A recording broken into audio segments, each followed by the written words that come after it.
So, Marcellus, yes, sir. Should Lamar's Ravens be the favorites to win the AFC? Yes, they should be the favorites. This conversation for me is going to be a little bit of a war of attrition because the AFC, boy, it's been a roller coaster ride in terms of team success. Every time you try to bet on one, you lose your money. But if you look at this, in this war of attrition, who's going to be there at the end? Who's going to have that kick? Who's going to survive this warfare? I think it's Lamar Jackson and the Baltimore Ravens because they're led by someone who survived that same warfare. Let's talk about Lamar Jackson and his ascension to becoming a unanimous MVP and the product we see today. Remember when they told Lamar Jackson not to play quarterback? Check. Remember when they told him he couldn't throw? Check. Remember when they told him he couldn't come from behind from behind victories this year? Check. Remember when they told him he couldn't win in the playoffs? Yeah, last year we changed all of that. Check, check, check. The only box that Lamar Jackson fits in is none.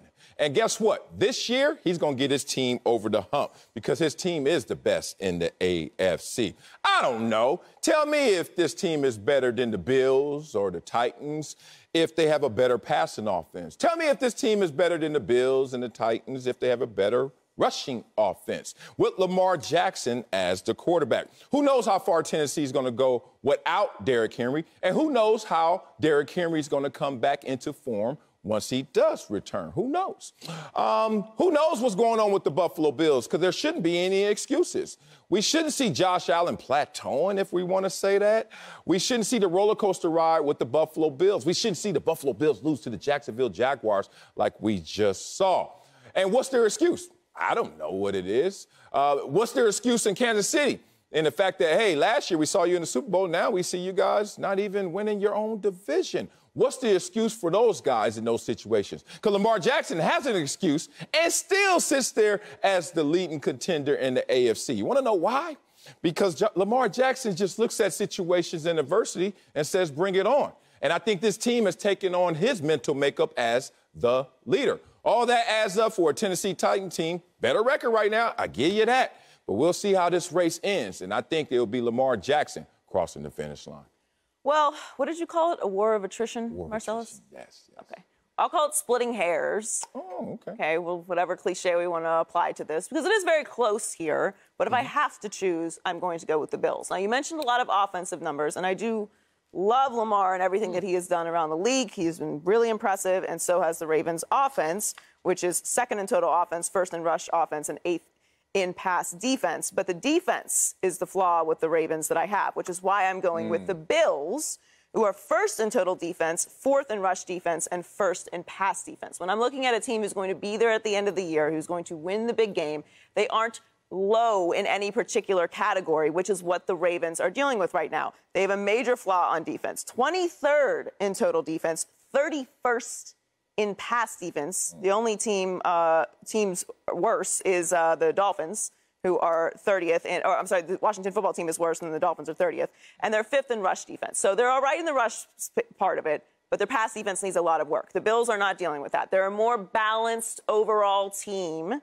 And while I'm with you, and talking about the Bills this way, coming off the loss they just had, is a little crazy, but I think you drop the worst loss that you have and you drop the best win that you have, and that's what you are, whatever's in the middle, and that is why I'm going to go with the Bills, who are eighth in total offense, seventh in passing offense. We know what Josh Allen is capable of, 17 passing touchdowns this season and 20 passing and rushing touchdowns this season, tied for fourth most in the NFL. So we know what he's capable of when they are playing well. Again, let's just ignore this weekend's game and look forward. I think I'm going to go with the Bills, who are a better all-around team right now. Yeah, I can't go with either one of your choices. I'm going to go with door number 3, and that's the Tennessee Titans. But it certainly, Marcellus, not be. And I almost read Lamar's Ravens. I almost said Marcellus's Ravens, because I feel like that's kind of interchangeable at this point. Seriously. But that said, look, they're a couple plays away from being 3-4 rather than 6-2, the Ravens. And when I look at what these three teams have going down the stretch, it is challenging. I look at the Tennessee Titans. They could ultimately win out. The New England Patriots are the most difficult opponent they have left.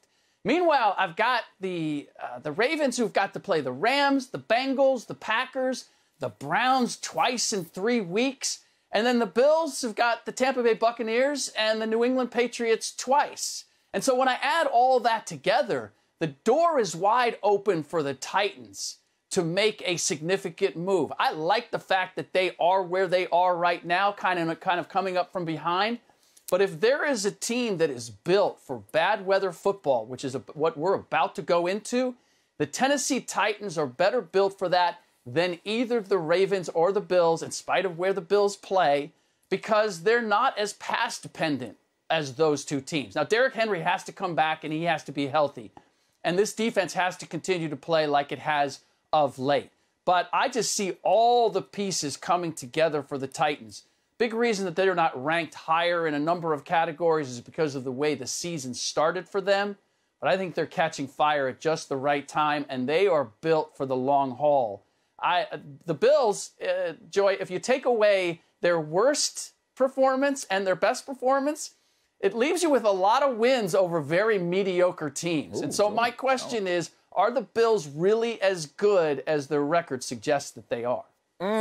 Trying to challenge Joy right there. I interject. And let me come up in here right now, Slick.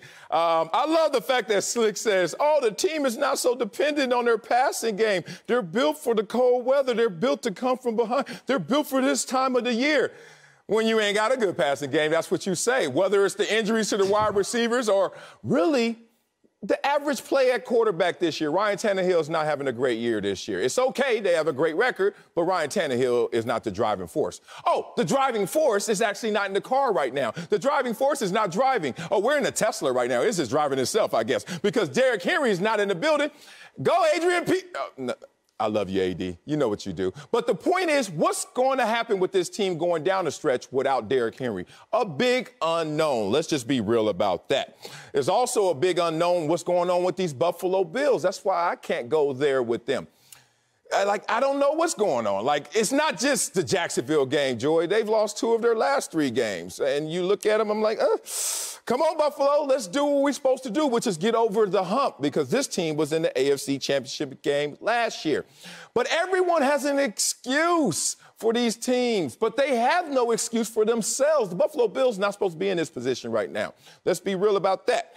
And if you look at Lamar Jackson, they're not supposed to be in this position right now. All the injuries they suffered in preseason and training camp, we wrote them off. We were like, there's no way that, whoa, there is a way. And that's what we can't measure. Whatever that is in terms of Lamar Jackson and his leadership and just how he's making plays when he needs to make plays, how nothing scares him away, and 3 double-digit comeback wins this year. All of that said, it just seems like these other teams are showing up late and showing up off schedule and then saying, we're late, we're sorry. And they're like, why are you sorry? Well, we just woke up late. That's why we're late.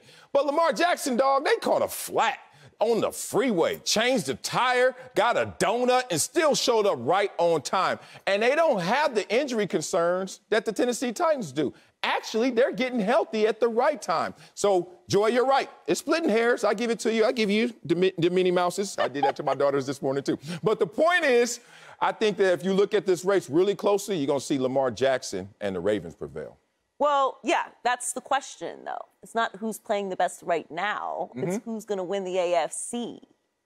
So that's what the question is, and that's why I would go with the Bills. Yes, they've had a couple stumbles as of late, but we saw last year how big a strong defense can be in those championship games with the Buccaneers, right? Like, that matters, and that's what Buffalo is bringing to the table. Not to say that, again, we're splitting hairs. I'm not making a compelling argument against the Titans or against the Ravens, who are all atop the AFC and could easily win the AFC. But the question is, who do I have the most faith in? Who should be the favorites to win right now? And that's why I'm going with the Bills. Again, with the Ryan Tannehill point, and Derrick Henry is not available, if I'm going to have a great defense and a mediocre quarterback, we can't describe Josh Allen in that way. We can't describe Lamar Jackson in that way. And that is why I'm going to put my faith in the Buffalo Bills. They were there last year. I think that they have more experience now. They're going to get over this hump, whatever it is, in this moment. And again, which is very important, and this is why I'm a little nervous about the Tennessee Titans. We have an extra game this year in this year's season. Health is going to be extremely important, more than it ever has before, later into the season and into the playoffs because of this extra game. And when you're starting to deal with a lot of injuries in the middle of the season, and we're now in the second half of the season, I'm going to go with a team that is more complete, more whole, and whose defense is rolling, and that's the Buffalo Bills. Yeah, fortunately, they have an extra game, but they don't have it against anybody of note. So the Tennessee Titans are better suited to be able to survive that extra game. And, Joy, I'm going to apologize for going after you, although the Titans did already demonstrate that they are better than the Bills head-to-head. Because they won a game. I should that's all I've got to go on at this point. I'm going to take it. But, Marcellus, this thing, like the Tennessee Titans are a one-trick pony, and now that Derrick Henry is out, like, how can we expect them to win any games? I mean, what are they? They're just – wait a minute. Who did they beat just this weekend? The Hams. Did they Hams. Did they just beat the Titans are Los Angeles Rams? Did they just do that without Derrick Henry? Yes, they that did. Team that is a one-trick pony that what can we expect anything out of them without Derrick Henry? Yep. Did they just do that? Yeah. Did they just demonstrate the resilience that you were talking about that the Baltimore Ravens had when they're suddenly faced by a major injury issue? Like, I don't see how you can make an argument for the Ravens when the Titans just demonstrated that they actually have overcome something even bigger more recently than your Baltimore Ravens. It's called, when you see a one-trick pony, you underestimate what the pony can do. This pony turned into a horse for 1 week. And look, this is not like the Rams. This is not the first time at SoFi that they got embarrassed. So don't act like Tennessee did something that was that we've never seen before. You can see that the Tennessee Titans came in there limping. And you can see that the Rams probably didn't take them as seriously as they should have. All that said, now you got to go forward, pony. You got to go far on that one leg, that one trick. We're going to see how far you go without Derrick Henry. That surprise element, you wasted that bullet. Now it's time to go out there, and Ryan Tannehill has to pick up his play because in the NFL, as much as Joy is still living in the 80s, I love it. She wasn't even born, but she was, no. 87. Okay. 80s, all right, most of the 80s you weren't here. 87, I was popping willies. I already knew who I was. All right, so Joy's not here in the 80s for most of the decade. And guess what? They used to always say, defense wins championships. Come on, 3 yards in a cloud of dust. And now it's basically changed to Elite 11, air raid, basically. You go as far as your quarterback takes you. And if Ryan Tannehill doesn't pick up his performance, especially without Derrick Henry being behind him in the backfield, there's going to be a problem. My last thing is this. I look at these numbers, and you know me, I got a lot of opinions, but they got to be supported by numbers. I see that the Ravens better than the Titans in yards per play. I see the Ravens having a better offense, passing and rushing. I see the Ravens 2-0 against the playoff teams. I see that the Ravens have been through the battles and so far have survived them. Donut, zero? Offense. Oh, I forgot.